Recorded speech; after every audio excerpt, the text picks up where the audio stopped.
It's your Locked On Flyers podcast for Monday, May 16th, your daily dose of Flyers news, analysis, and high quality content that wants to see what we can learn from some of these playoff teams. You can always learn something. Your Locked On Flyers, your daily podcast on the Philadelphia Flyers. Part of the Locked On Podcast Network, your team every day.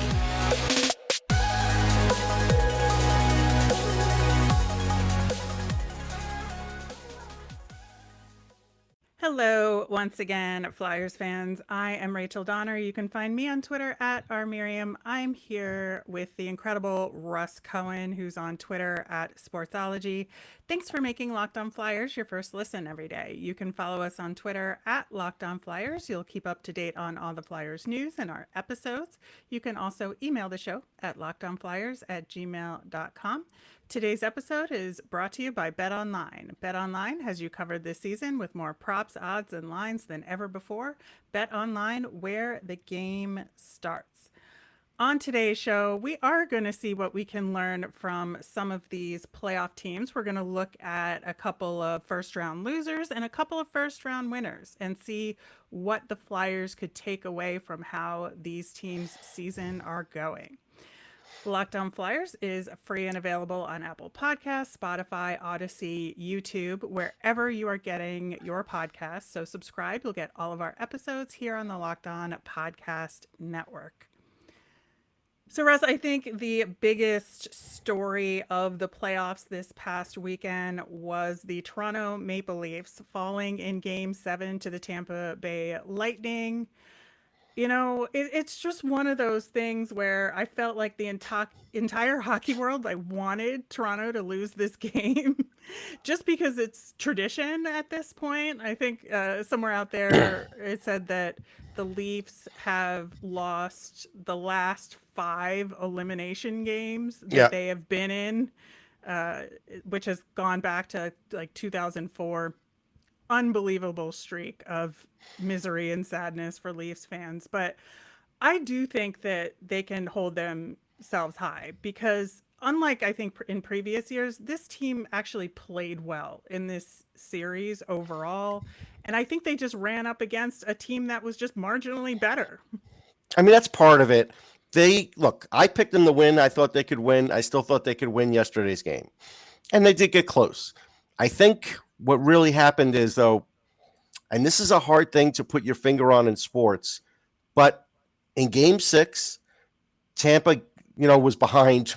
The Leafs had a lead.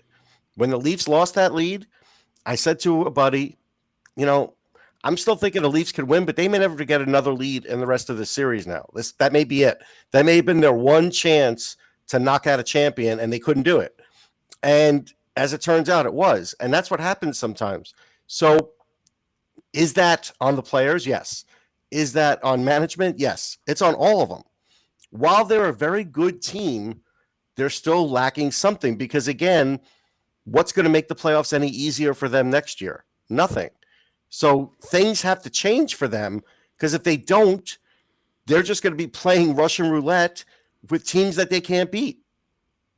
Well, it's very interesting because I think that if you compare this Leafs team to the team from last year, the things that they were lacking on, they did improve. Their defense was absolutely better overall this season, and I thought it was much better in this series than it was against Montreal last year. Obviously, that was a disaster, right?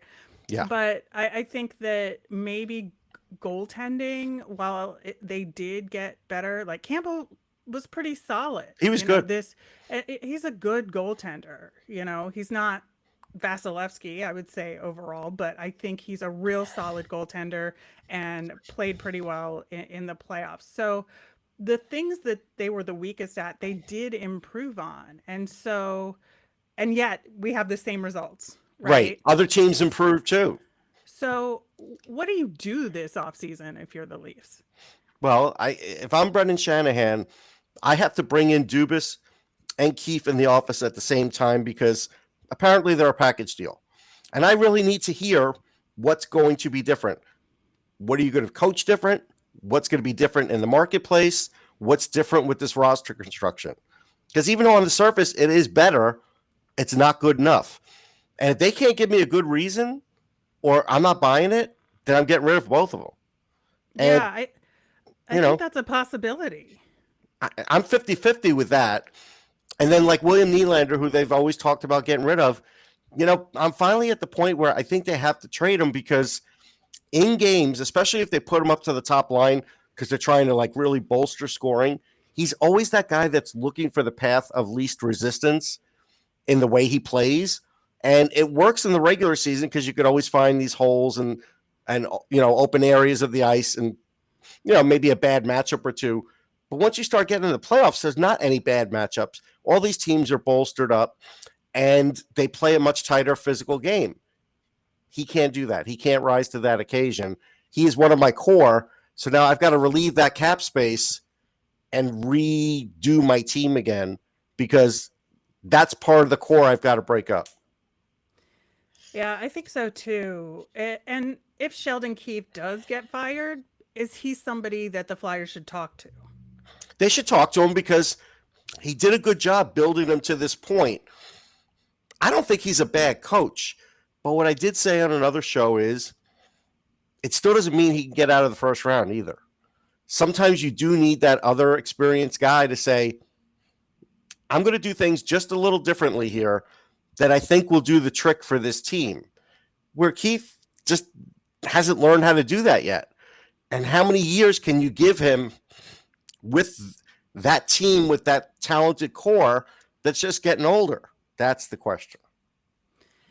Yeah, it's a really good question. And I think you talk to him too, because I wonder if with Keefe, this is a situation where he can get a team past this, but maybe not this one. Mm-hmm.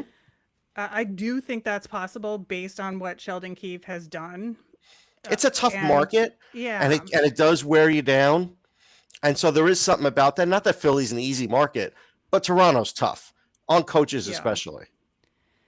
So given that the Leafs have this tremendously talented team, which is a lot different than the Flyers, let's be real, and still couldn't get it done, does that make you feel better from a Flyers perspective or worse? No, I think it's the same. Yeah. It's the same. All right. Well, yeah, I'm not sure that the situations are similar enough to make some direct comparisons here, but I think we can maybe take advantage of what the Leafs will have to do this offseason and maybe make some deals with them. Maybe we talk to Sheldon Keefe. We'll see how that goes. I want to talk about the Los Angeles Kings, who lost in Game 7 to the Edmonton Oilers. And man, the Kings put up such a good fight in this series. So impressive.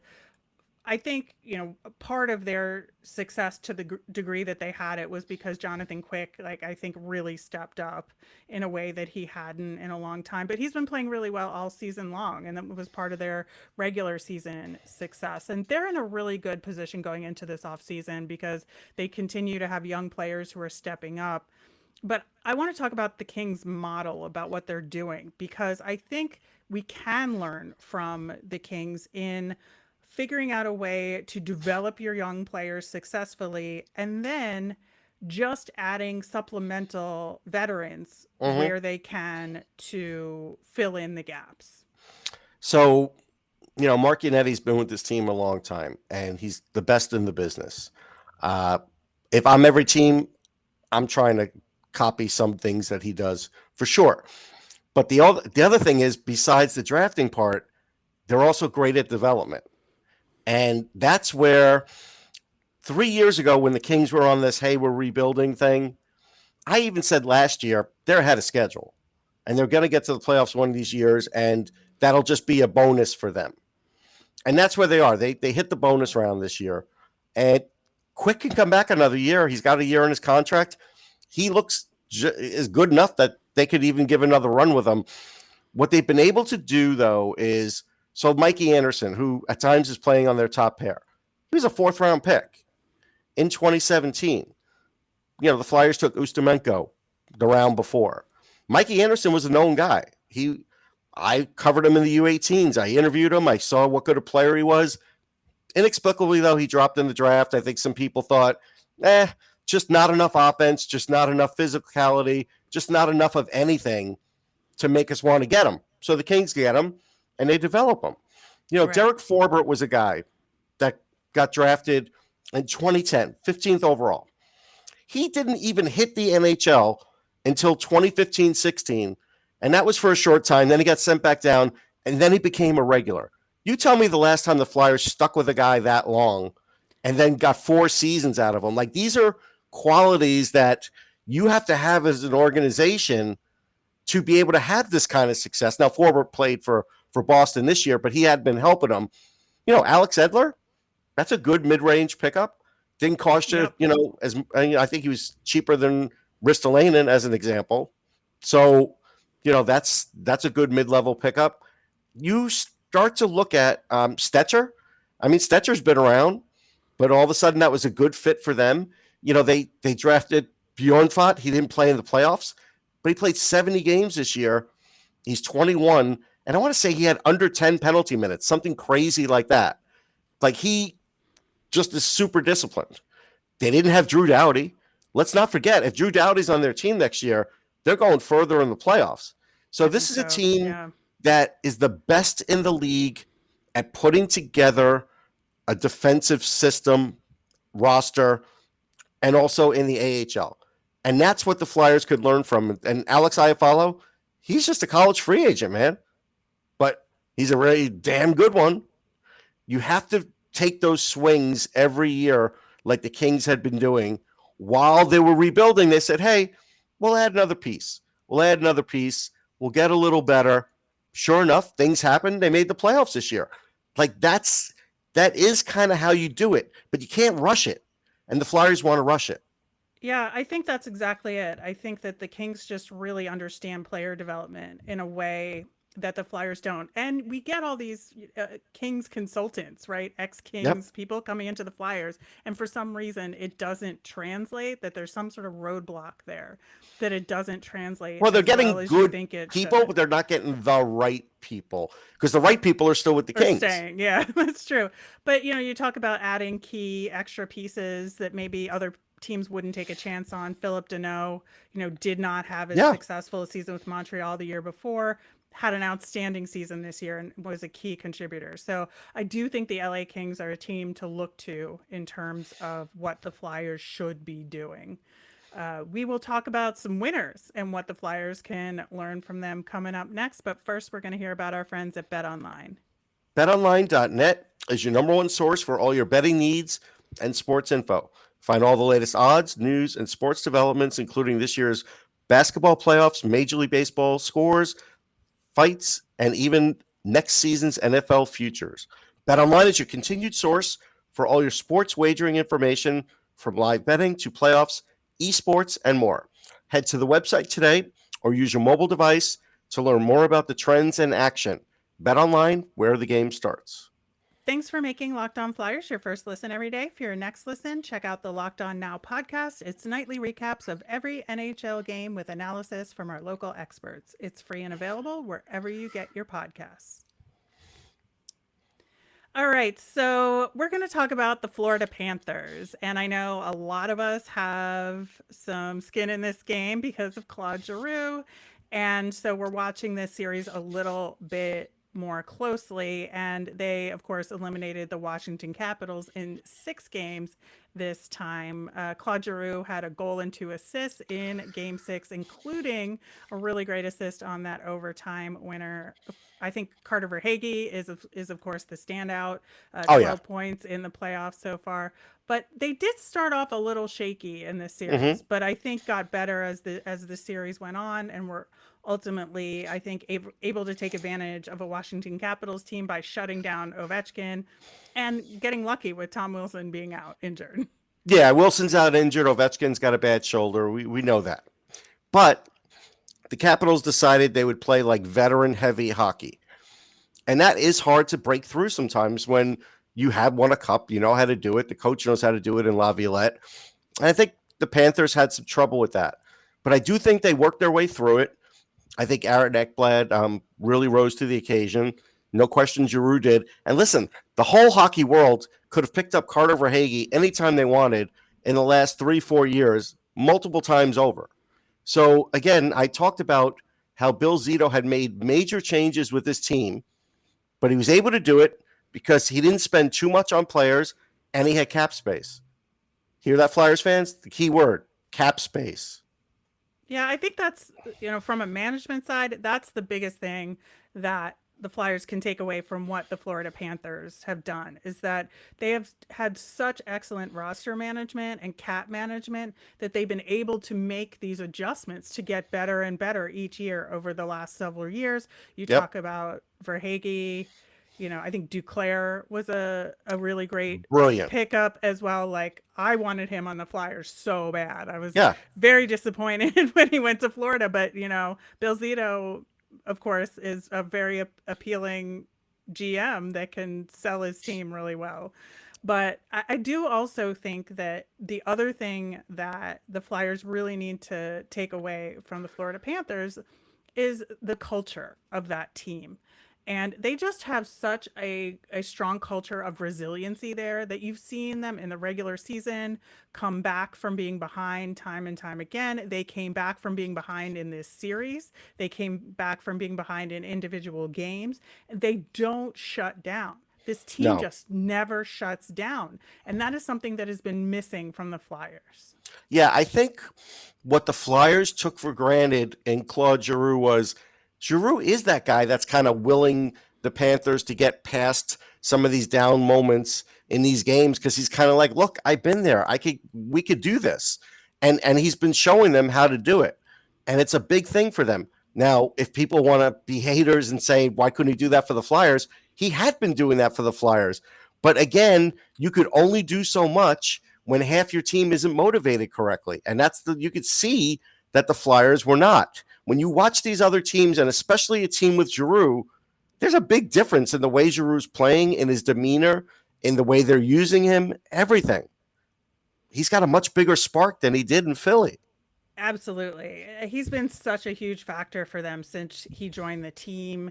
And I think he's in the perfect kind of role. And your point about having more guys who understand that you can turn things around and are confident in that, it makes all the difference in the world. And Giroux is the perfect complement to that kind of roster. And I just think that there has to be infused into the Flyers a portion of that kind of attitude going into next season. And so that is what they can learn from the Florida Panthers. I want to also talk about the St. Louis Blues, because they won their series over the Minnesota Wild 4-2. And I went back and forth on, did the Wild lose this series or did the Blues win this series? And I think you can make points on both sides of that argument. I just think the Wild didn't step up. But I will say the Blues, I think, took kind of that veteran experience that you referred to about the Capitals in their losing series, but also combined it with putting the system and the confidence together of a team like the Florida Panthers and had a successful series here. Yeah, they were able to really get past major injuries on their blue line. I mean, Parayko and Falk were playing massive minutes when Krug went out. They brought up Perinovich, who, again, a guy passed over three times until drafted. I mean, this is a guy that they drafted him finally. They saw that he was a winner in school. They kept him in the system. I think Minnesota, while they were my secondary team, besides Florida, I thought Florida would win the Cup and make it to the Cup. And I still think they could. Minnesota should not have put in they shouldn't have changed Fleury. They really shouldn't have. I felt like the minute they made that change, the one goal was given up. That you saw the bench get deflated. It's true. I mean, that when you get a soft goal per game, like, you just can't do that in the playoffs. It's something you cannot factor in. And I like Talbot as a guy, but he shouldn't have been put in there. No, I 100% agree with you there. But I also think, really interestingly, the Blues took advantage of having learned from their experience in the regular season that they had a rough stretch with COVID and They did. injuries and such. And much like the Flyers did, where they were running an 11-7 distribution in their roster for a stretch. We saw how like awful it was for the Flyers when they did it, that it was not successful for them really, but the Blues were successful in it. Now, they have the exact right kind of depth, like a solid top nine to pull it off that the Flyers did not have. And I understand that difference, but at the same time, to have confidence that if you have to run 11 forwards and just double shift some guys when you need to throw in a fourth line to give some guys some rest, but you can keep that 7D system, which is stronger than it was, like you said. I just think that's a good combination, and maybe something that if the Flyers don't feel confident enough that they can build a solid fourth line, which is something we've been talking about, can they overemphasize their top nine in this offseason in a way to put something like this together? Depends on the coach. Like a John Tortorella can do it. Not every coach can do it. Gallant did it for a game. I mean, so, sometimes it could be done. We give Berube credit, though, because he successfully switched back to Binnington. That turned out to be massive. We didn't think Binnington would even get in there. Like, we weren't even sure. So I thought it would have been terrible if they did, too. Yeah, right. So they got him back. So you got to give him credit for that. But the biggest thing that happened to them this year, and this is what the Flyers could learn from, Tarasenko was going to leave that team. He was asking for a trade. He was out. But then the Rangers couldn't hold on to Buchnevich, even though I think they could have, because of cap space. So they traded him for Sammy Blais. The Blues were like, hey, you can have Sammy Blais. We'll take this 30, 35 goal scorer and Pavel Buchnevich and give him the contract he's looking for. That made the team. That kept Tarasenko. That gave them the extra offense they needed. That could happen to the Flyers too, but you have to be right place, right time, very aggressive, and have everything ready to go with that. But it can happen. Right, and that's where your pro scouts come into play. That you really have to, much like the LA Kings with Deneau, you have to look at a diamond in the rough who is maybe an extra guy on a team that already has enough scorers and peel those guys away to supplement your youth. Yep. It can happen. All right, we are going to name our Nemesis of the week coming up next. My favorite part of every week on this show. But first, I just want to say I received in the mail an amazing package, birthday cake puffs from Built. And I have never had anything this delicious before in a protein bar. They're available right now. And you got to get online to built.com and order them right away. They are the best protein bar I have ever tasted, honest to God. They are a chocolate-covered marshmallow protein bar. Yes, marshmallow covered in 100% real chocolate. You can make every day your birthday with Built's birthday cake puffs. Built has taken the delicious experience of biting into a fresh slice of birthday cake, covered it in 100% white chocolate, and adding sprinkles. It's got 150 calories, but 16 grams of protein, only 9 grams of sugar. This limited time flavor is an amazing option if you're looking for a healthy way to get flavor and variety in your day.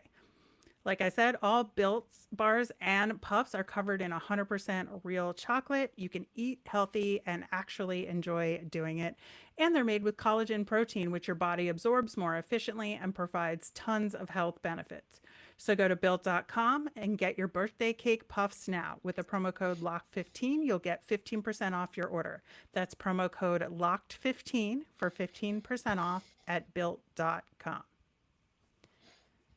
All right, Russ, it's time to name our Nemesis of the week. If you are newer to Locked On Flyers, each Monday we look at the week coming up and say what in hockey or what with the Flyers is our Nemesis for this upcoming week. And last week I talked about the lottery jitters and what the post-lottery angst was going to look like. Still have some post-lottery angst because While we expected the fifth pick, I think that the unknowns of who the teams above us are going to pick makes it a little hard to predict who the Flyers might get.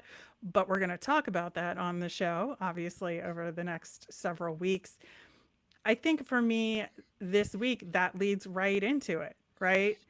Who are these top four teams in the draft lottery going to pick? We know Shane Wright is going to go number one We to do. Montreal, but who are the Devils going to pick? They are a wild card. They are. I have no idea what they might do. I think it's a little easier to maybe think about what Seattle might do, but then Mm-hmm. also Arizona, who knows what they're looking for right Mm-hmm. now. So I think it's going to be tough. We're going to have a lot of different guys to talk about because there'll be a lot of different guys available. Yeah, no question. I could see that. Mine is going to be West Coast time. West Coast time is the enemy. I am rooting for every West Coast team to be eliminated when possible. So like Dallas, because they're Central time, better than West Coast time, because at least I'm asleep an hour earlier. It's really all about that right now because I'm struggling. I'm finally overcoming this illness, and now I'm struggling to stay awake for these other games. But if I had missed Connor McDavid, I'd have been really mad, right? So Exactly. I want as many West Coast teams to be eliminated as possible. Well, that's a catch-22 because I kind of want to see Connor McDavid in the I know. playoffs a I little know. bit longer. But at least they're Mountain Time. So Yeah, we get that's an true. extra hour there. Mountain and time is better than true West Coast time. Yeah, absolutely. Having lived in Mountain Time, I will say it is 100% the best time zone to live in terms of being a sports fan. But nobody knows, like I'm setting up an interview, right? And when you're trying to set up an interview with somebody with Mountain time, the other person, not you, never gets it right. Never. I don't know about that. I'm going to go to bat for my Mountain Time friends. Sure, go ahead. It's 2 hours for East Coast, 1 hour less for West Coast, and to me, Central Time is the one that doesn't matter. But there are fewer people in Mountain Time. So why can't it just be the same time everywhere? China does that. I know. It is a theory. We could do it. Right now, we're just getting rid of standard time. I think is the baby step. They voted to get rid of standard time at some point, and we'll just have permanent. Like, are you in favor of getting rid of it? I am. I want it all to be the same time everywhere. I don't care. Well, you can certainly propose that to your local legislature. What about you? What's your opinion? No, I like having the different times. Okay. I don't mind it. All right. Wrapping up with our Flyers fun thing. Of course, it's the Claude Giroux assist on that Carter Verhaeghe overtime game-winning goal. It was such a heads-up play, too. It was. Just perfect dish. And that's the kind of thing we know Claude Giroux loves to do is just get the puck up in front for somebody else to take a whack at it. And that's what happened. His free agent value has gone up since he's left the Flyers, too. 100%. Absolutely. All right, that'll do it for today's show. We'll be back again tomorrow. As a reminder, we always want to hear from you. Send us in your mailbag questions via Twitter at Locked On Flyers. You can email us at lockedonflyers@gmail.com. We're 100% having a mailbag this week, so get those questions in. I'm Rachel. I'm on Twitter at rmiriam. That's RMIRIAM. I'm Russ. I'm at Sportsology, SPORTSOLOGY. You made us your first listen today. Now make your second listen Locked On NHL. From first round matchups to each Stanley Cup final game, Locked On NHL covers the playoffs like no other. Hear the latest news and opinions from local experts every Monday through Friday. It's free and available wherever you get your podcasts. Have a great day.